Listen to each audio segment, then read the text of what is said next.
وتعالى في كتابه المجيد وفرقانه الحميد وقوله الحق بسم الله الرحمن الرحيم قل لا أسألكم عليه أجرا إلا المودة في القربى صلوات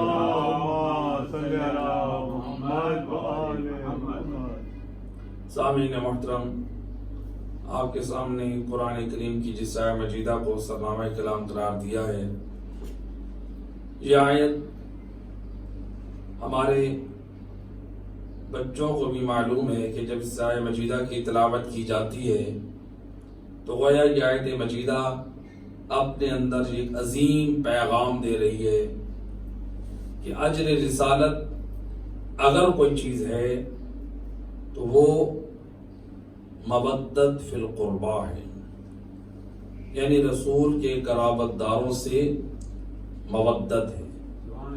صلوات پڑھتے ہیں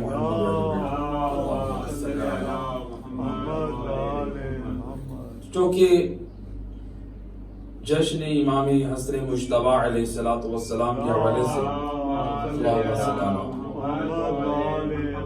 کوشش یہی ہوگی کہ امام کے فضائل، ان کے کمالات، ان کے اخلاق، آپ کی صلح کے متعلق جو ہے مختلف نکات کی طرف اشارہ کیا جائے، تو آپ ساتھ رہیں گے۔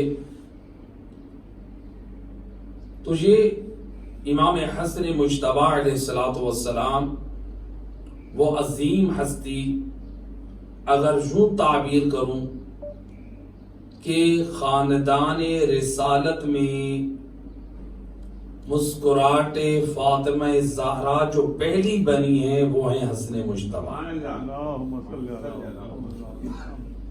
گویا آئے کوثر کی عملی تفسیر خزانہ رسالت میں جو آئی وہ پہلی تفسیر کا نام ہے حسن مجتبی۔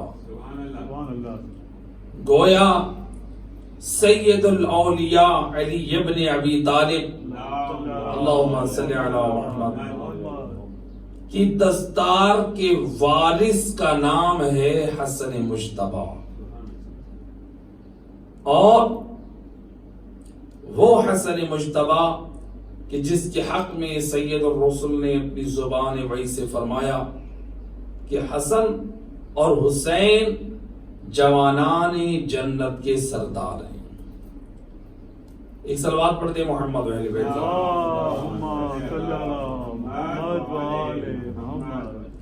تو اسی لیے یعنی ذات حسن کو دیکھیں، یعنی اگر حسین کو بڑا کریں تو حسن بنتا ہے، اگر حسین کو بڑا کرے تو حسن بنتا ہے لغت کے اعتبار سے بھی، اور اگر حسن کو چھوٹا کریں تو حسین بنتا ہے۔ ملتا ہے کہ جب جناب امام حسن مجتبی علیہ السلام کی ولادت باسعادت ہو چکی تو جناب فاطمہ زہرا نے علی ابن ابی طالب سے مل کے باواز بلند صلوات پڑھے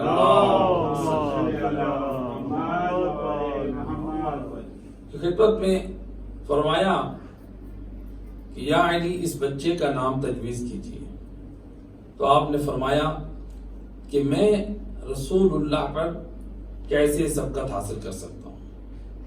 تو روایت کہتی ہے علی ابن ابی طالب رسول اللہ کے انتظار میں ہیں کہ سید الرسل اس بچے کا، اس مولود کا نام تجویز کریں گے۔ جب سید الرسل آئے، آپ نے حسن مجتبی کو اٹھایا اور کہا کہ اس کا نام تجویز کیجئے۔ فرمایا کہ میں بھلا خدا پر کیسے اپنے آپ کو مقدم کر سکتا ہوں؟ تو گویا اس کا نام تجویز بھی خلاق دو عالم کرے گا۔ تو لہذا رسول اللہ بھی اس شہزادے کے نام کے لیے اللہ کے حکم کے گویا منتظر ٹھہرے۔ جبرائیل امین نازل ہوئے، مبارکبادی دینے کے بعد فرمایا خزانہ الہی میں اس بچے کا نام جو ہے وہ شبر ہے، سید الرسل نے فرمایا میں تو عربی ہوں. کہا کہ پھر اس بچے کا نام حسن ہے. امام حسن مجتبی کا نام حسن، یعنی حضرت ہارون کے فرزند کی سے منسوب کرتے ہوئے وہ بھی وسیع تھے. ان کے فرزند کا نام شبر تھا، شبیر تھا، مبشر تھا. حسن، حسین، محسن. صلوات پڑھ دے محمد و اہل بیت.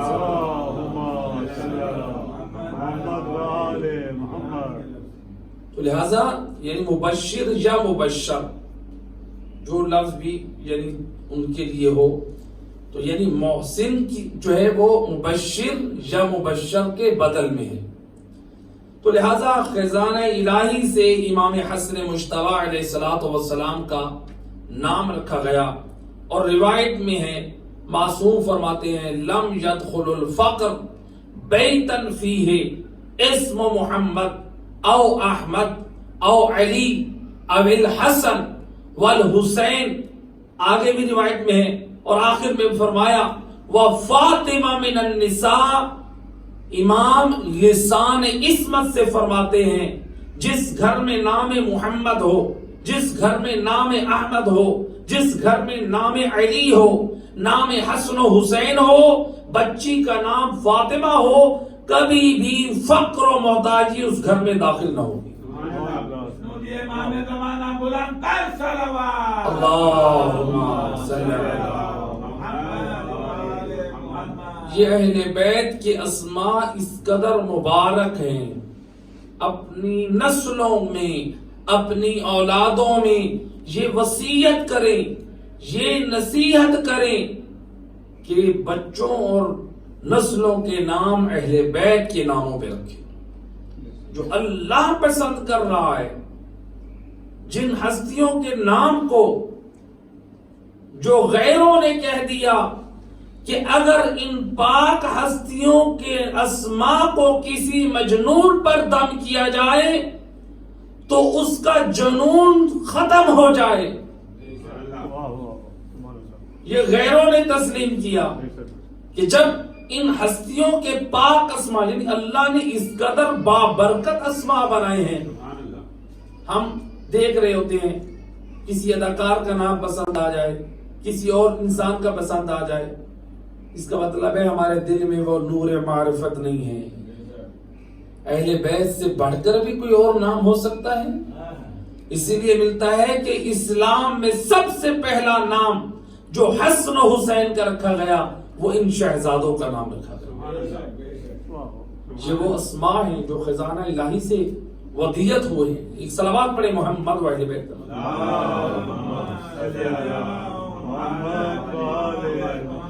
بی بی عائشہ سے پوچھا گیا ماذا تقول فی حق فاطمہ، فاطمہ زہرا کے حق میں آپ کیا فرماتی ہیں؟ بی بی نے اپنے چاہنے والوں کو یہ میسج اور پیغام دے دیا. فرماتی ہیں ما اقول فی حق فاطمہ، میں بھلا کون ہوتی ہوں کہ فاطمہ زہرا کی عظمت میں کچھ کہوں. التی ولدت الحسن بعد صلاۃ الظہر وصلت صلاۃ العصر، کہ فاطمہ زہرا کی عظمت تو وہ ہے کہ جس نے ظہر کے بعد حسن مجتبی کو جنا اور پھر نماز عصر کو ادا کیا.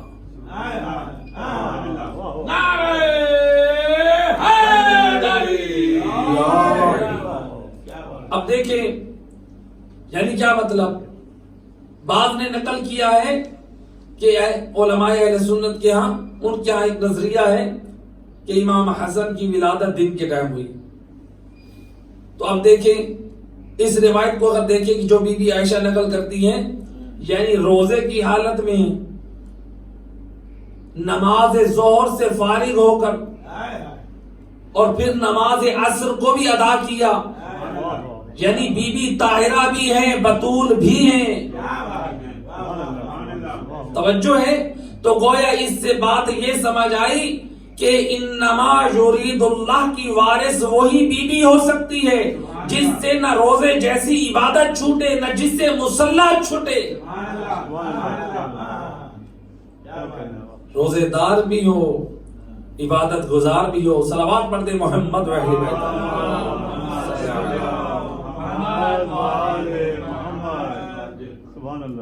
فاطمہ الزہرا.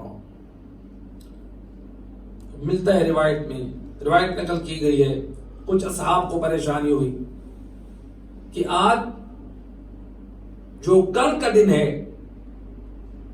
یکم ماہ رمضان ہے یا ماہ شعبان ہے. اصحاب کو پریشانی لاحق ہوئی. آئے ایک ہی دروازہ ہے سید الرسل کا. یا رسول اللہ آپ ہی بتائیں کل ماہ رمضان کی اول ہے یا ماہ شعبان کا آخری دن ہے؟ خزانہ نبوت سے جواب ملا, جاؤ دروازہ فاطمہ زہرا پر. اگر حسن نے دودھ ماں کا پیا ہو تو سمجھ لو شعبان ہے, اگر حسن نے ماں کا دودھ نہ پیا ہو تو سمجھ لینا کہ ماہ رمضان ہے.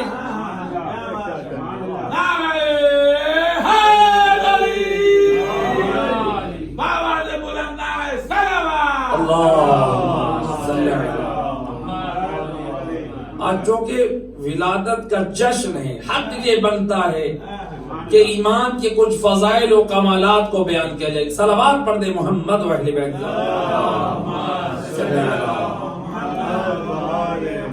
دنیا کہتی ہے بھئی اصحاب اور آل میں کیا فرق ہے؟ میں کہا کرتا ہوں بڑا فرق ہے. ہمیں اسی روایت نے سمجھا دیا, جو اصحاب اپنے اعمال کی اصلاح کے لیے جس دروازے پہ آ جائیں اس کو آل کہتے ہیں.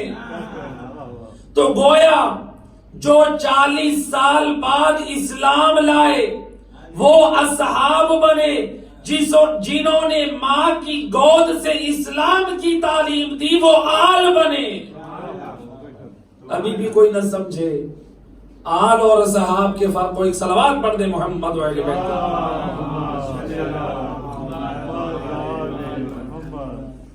تو لہذا امام حسن مجتبی ملتا ہے شباہت میں سید الرسل کی مثل تھے. سر سے لے کر سینے تک شباہت رسول کے وارث تھے وہ حسن مجتبی. کہ وہ امام کے بارے میں جو آج بعض لوگ یہ کہتے ہیں کہ امام حسن شہزادہ امن تھے اور امام حسین علیہ باللہ شہزادہ جنگ تھے, ناانصافی ہے کہ شہزادے کو شہزادہ امن اور امام حسین کو شہزادہ جنگ. ہمارا تو یہ عقیدہ و نظریہ ہے کہ حجت خدا وہی کرتی ہے جو حکم الہی کے تحت کام ہو. امام حسن مجتبی علیہ الصلوۃ والسلام نے بھی اپنا شرعی وظیفہ امامت سمجھتے ہوئے انجام دیا, اور امام حسین مظلوم کربلا نے جو قیام کیا وہ اپنا شرعی وظیفہ امامت سمجھتے ہوئے اس کو انجام دیا. نہ کہ امام حسن مجتبی اور امام حسین مظلوم کربلا دونوں کے راستے جدا تھے, نہیں, بلکہ رسول اللہ نے لسان وحی سے یہ فرمایا تھا کہ حسن و حسین یہ جوانان جنت کے سردار ہیں. حسن و حسین یہ ایسے جوان ہیں, یہ دو امام ہیں, یعنی جب قیام کریں تب بھی امام ہیں, جب یہ بیٹھ جائیں تب بھی یہ امام ہیں. تو ہمیں اعتراض نہیں کرنا چاہیے, لیکن دنیا جو اعتراض کرتی ہے اپنے مقام پر کہ امام حسن مجتبی نے صلح کی اور امام حسین مظلوم کربلا نے جنگ کی.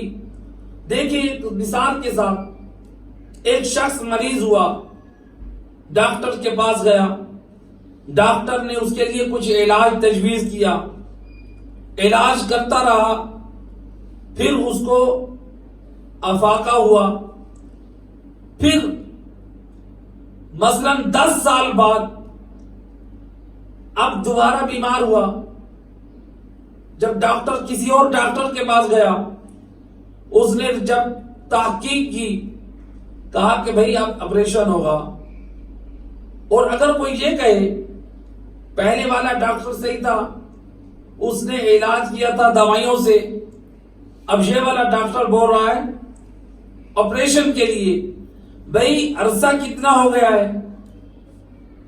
توجہ ہے؟ بھئی وقت بھی تو گزر گیا ہے، لیکن اب ریسرچ بھی تو ہے۔ تو اسی طرح سے امام حسن مجتبیٰ کے زمانے میں جو حالات تھے، اس دور میں نفاق کو دبانا ممکن تھا، لیکن امام مظلوم کربلا میں کے زمانے میں جو سازشیں اٹھ رہی تھی اسلام کے خلاف، ان کو دبانا کافی نہ تھا، بلکہ ان کو جڑ سے اکھاڑنا ضروری تھا، کہ جس کی بنا پر امام حسین نے قیام کیا۔ ایک صلوات پڑھ دے محمد و اہل بیت۔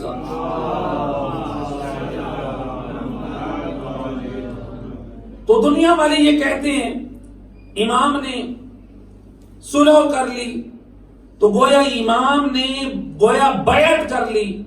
علامہ علی نقی نقن مرحوم رحمت اللہ علیہ کا یہ جملہ فرماتے تھے، نہ امام حسن مجتبیٰ نے بیعت کی، نہ صلح کی، نہ امام حسین نے جنگ کی، بلکہ امام حسن مجتبیٰ سے صلح کی گئی اور امام حسین سے جنگ لڑی گئی۔ کیوں؟ کہا کہ صلح کی جو پیشکش کی ہے امام حسن نے، گویا مخالف طرف کے جو امور تھے، جو اختیارات تھے، امام نے گویا سلب کر لیے۔ وہ کیسے؟ ذرا ہم ایک جائزہ لیتے ہیں۔ علماء نے بہت ساری جو ہے وہ صلح نامے کی شرائط بیان کی ہیں، ان میں سے پہلی ایک یہ ہے کہ اے امیر شام، تو اپنے آپ کو امیر المومنین کبھی نہیں کہلوائے گا، تو اپنے آپ کو امیر المومنین نہیں کہلوا سکتا۔ تو اب ذرا خود اندازہ کیجئے، امام اس سے اس شرط پہ دستخط کرا کے گویا اس سے یہ اختیار سلب کر رہے ہیں، گویا دنیا والوں کو بتا رہے ہیں کہ امیر المومنین ہونے کی صلاحیت و لیاقت رکھتا ہی نہیں ہے۔ امام نے اسی شرط پہ اس سے دستخط لیے۔ دوسرا جو دستخط ہوا کہ تو اپنے بعد اپنے فرزند یا کسی کو ولی عہد مقرر نہیں کرے گا، گویا امام نے یہ اختیار بھی سلب کر لیا کہ تجھے حق نہیں ہے اپنے بعد کسی کو جانشین بنائے، یہ فقط رسول کو حق تھا کہ اپنے جانشین ہونے کا اعلان کرے۔ تو گویا یہاں پہ بھی امام حسن نے اختیار سلب کر لیا۔ تیسرا یہ تھا کہ وہاں پہ کہ تیرے دربار میں یہاں بیٹھ کر حدودات شرعی قائم نہیں ہوں گی، تعزیرات نافذ نہیں ہوں گی، یعنی مجرمین کو ان کے جرم کے مطابق سزا نہیں دی جائے گی۔ اب یہاں پہ بھی دستخط ہو رہا ہے۔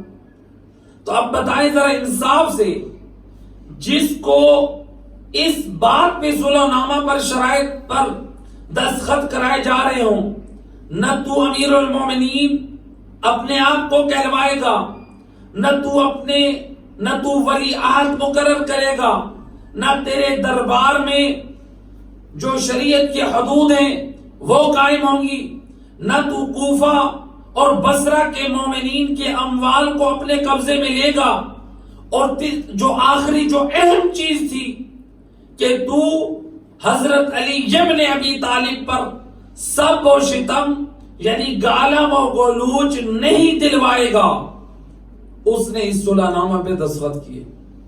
اور بھی تھے۔ اب دیکھیں یہ امام کی کتنی بہترین حکمت ہے کہ امام اس صلح ناموں پر دستخط کروا رہے ہیں جس میں یہ تحریر ہے کہ تو علی پہ سب و شتم نہیں کروائے گا. گویا تاریخ میں یہ بات ثبت ہو گئی اور قیامت تک کے لیے امام حسن مجتبی نے اس صلح نامے میں بتا دیا کہ اپنے وقت کے جو خلیفہ رسول کو گالم گلوچ دینے والا مجرم ہے وہ کون ہے.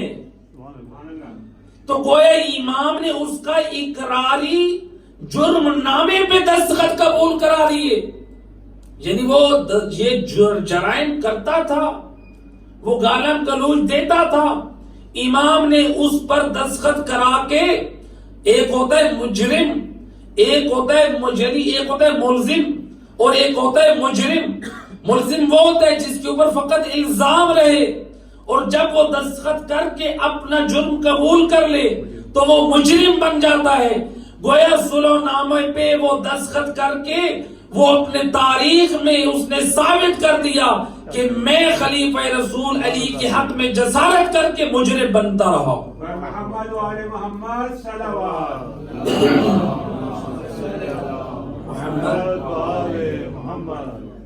لہذا اہل بیت کی عظمت, اہل بیت کی شان بہت ہے. برادر ہمارے آج شاعری میں پڑھ رہے تھے کہ نور امامت کے دوسرے خدا کی آمد ہے.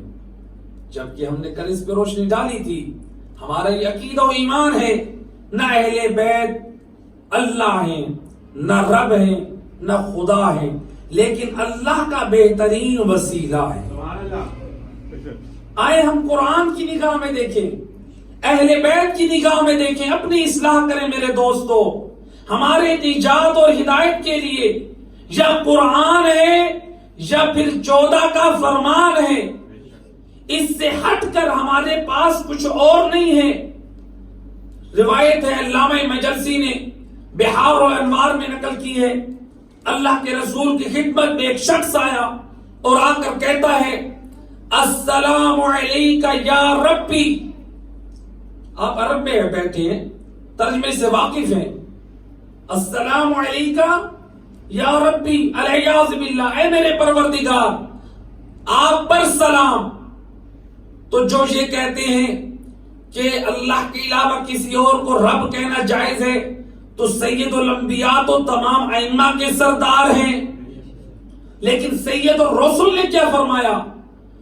آپ کی اس زبان سے روایت کے جملے ہیں لعن اللہ علیک, اللہ کی تجھ پر لعنت ہو, اللہ ربی و ربک, تیرا اور میرا رب اللہ ہے. جب محمد مصطفیٰ راضی نہیں ہے کہ کوئی کلمہ گو مجھے رب کہے تو محمد کا وسیع علی کیسے راضی ہو سکتا ہے کہ کوئی مجھے رب کہہ دے؟ پھر محمد کے نواسے کیسے راضی ہو سکتے ہیں کہ کوئی ہمیں رب کہہ دے؟ میرے دوست اپنے ایمان کی پڑتال کر, اس کا معیار دیکھ, یا قرآن میں یا 14 کے فرمان میں. میں کہوں کہ میرا دل کہتا ہے میرے اور آپ پر دل کی ولایت نہیں ہے, اللہ نے علی کی ولایت رکھی ہے. اولاد علی کی ولایت کو فرض قرار دیا ہے, دل کی ولایت کو نہیں فرض قرار دیا. جو علی اور اولاد علی عقیدہ سمجھائیں اسی کو اپنا لیں, اسی میں نجات ہے. ایک صلوات پڑھ دے محمد و اہل بیت.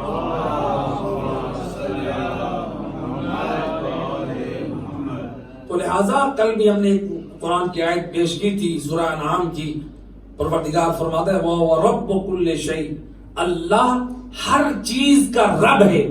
یعنی یہ ہم تقسیم نہ کریں جیسے زمانے جاہلیت میں جو ان کفار و مشرکین نے کہا تھا یہ فلاں کا رب ہے, بتوں کو بنا کر کہتے تھے یہ فلاں کا رب ہے, وہ بت فلاں کا رب ہے, وہ بت فلاں کا رب ہے, یہ بت فلاں کا رب ہے. نہ میرے دوست, پروردگار قرآن سورہ انعام میں فرما رہا ہے کائنات میں جتنی چیزیں ہیں سب چیزوں کا رب ایک ہے, وہ ہے ذات الہی. اپنے عقیدہ توحید اور اپنے عقیدہ امامت کو مکس نہ کیجئے. بہترین عقیدہ ہمیں کلمے کی صورت میں ملا ہے, لا الہ الا اللہ محمد الرسول اللہ علی ولی اللہ. علی اللہ کے ولی ہیں, گویا اگر کوئی علی اللہ یا علی رب کا نعرہ لگائے، دوسرے معنوں میں یہ ثابت ہوا وہ علی ولی اللہ کا منکر ہے، اور اللہ نے جہنم خلق ہی اس کے لیے کی ہے جو علی کی ولایت کا منکر ہو، جو علی ولی اللہ کا منکر ہو۔ حب اہل بیت ہمارے ایمان کا حصہ ہے، ہمارے اعمال کی قبولیت کے لیے جو شرط ہے وہ حب اہل بیت ہے۔ صلوات پڑھے محمد علیہ۔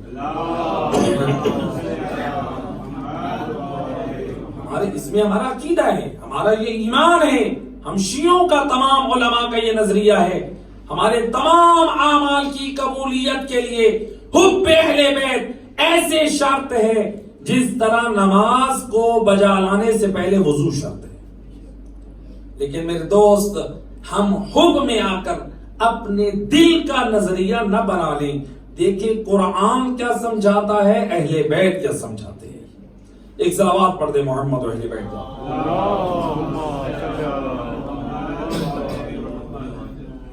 امام حسن مجتبی، ان کی سیرت میں ہم دیکھیں ہم کہاں ہیں، اور ائمہ خدا کا کردار، ان کا کردار ہمارے لیے نمونہ عمل ہے۔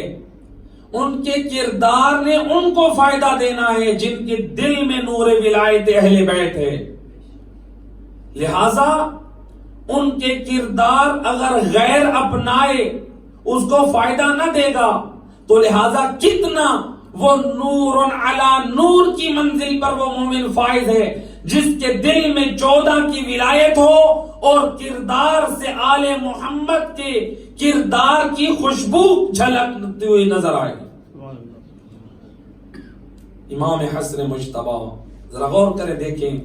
ایک اور میں پیغام، ہمارے ہاں پاکستان میں یا انڈیا میں بر صغیر میں ایک اور فکر چل پڑی ہے، ائمہ خدا علیہ الصلوۃ والسلام کے یوم جشن یا جشن کی رات کو وہاں پر ناچ گانا، ڈھول اور گانے کی طرز پہ، مجھے ذرا خود اندازہ کیجئے، خود بتائیں کیا ائمہ خدا علیہ السلام نے اسی طرح سے جشن کا اہتمام کیا تھا؟ ڈھول ناچ یہ جشن کا اہتمام ہے؟ اگر یہ لوگ کہتے ہمیں کہ آپ لوگ کہتے ہیں کہ ڈھول اور گانا یہ چیزیں حرام ہیں، اگر آپ کے امام کی ولادت کی رات جائز ہے آپ لوگوں کے لیے، تو پھر ہماری شادیوں پہ یہ کیوں حرام ہو جاتا ہے؟ کوئی ایسا کام نہ کریں جس سے امام کی توہین ہو، جس سے مذہب اہل بیت کی توہین ہو۔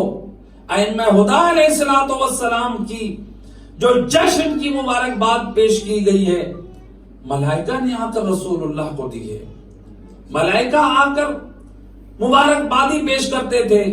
ذرا دیکھیں ائمہ خدا کی کیا سیرت ہوتی تھی، وہ تو عقیقہ کر کے وہ جو جانور کا گوشت ہوتا تھا وہ مسلمانوں کو اور اہل ایمان کو کھلا کر اس طرح سے جشن کا انعقاد کیا جاتا تھا۔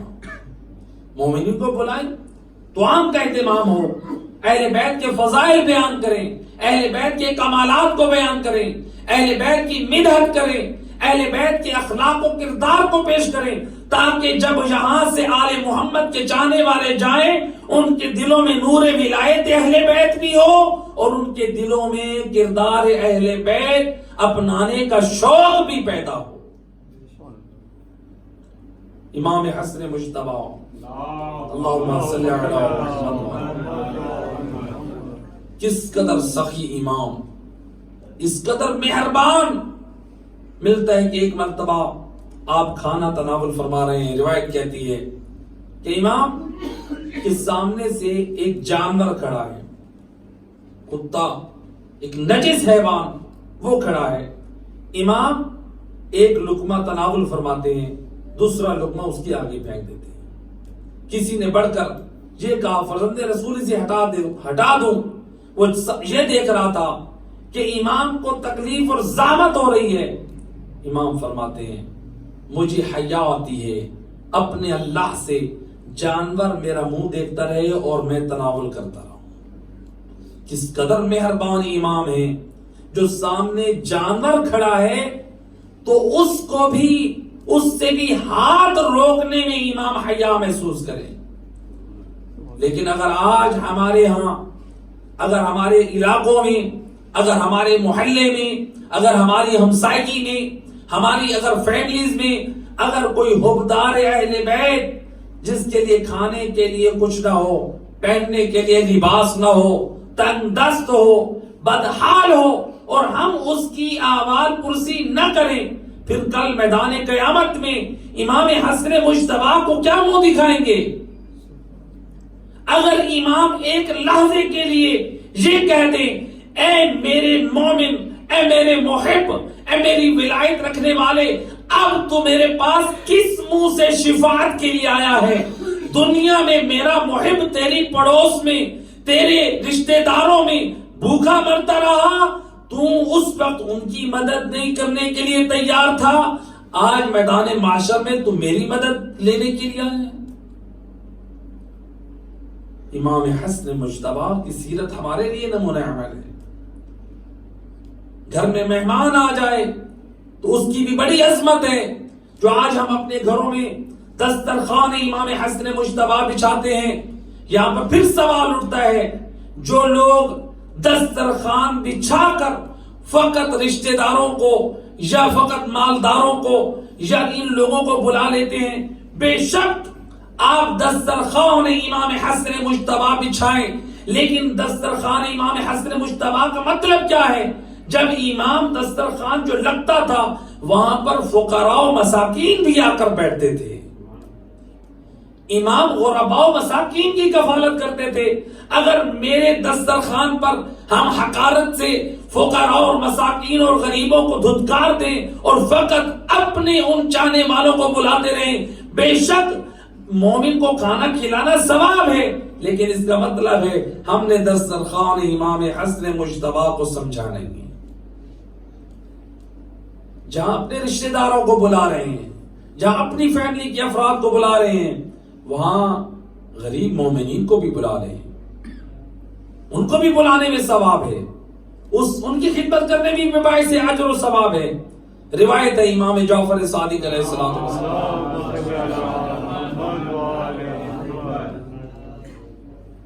امام ایک شخص سے فرماتے ہیں ضروری ہے کہ مومن سے محبت رکھ.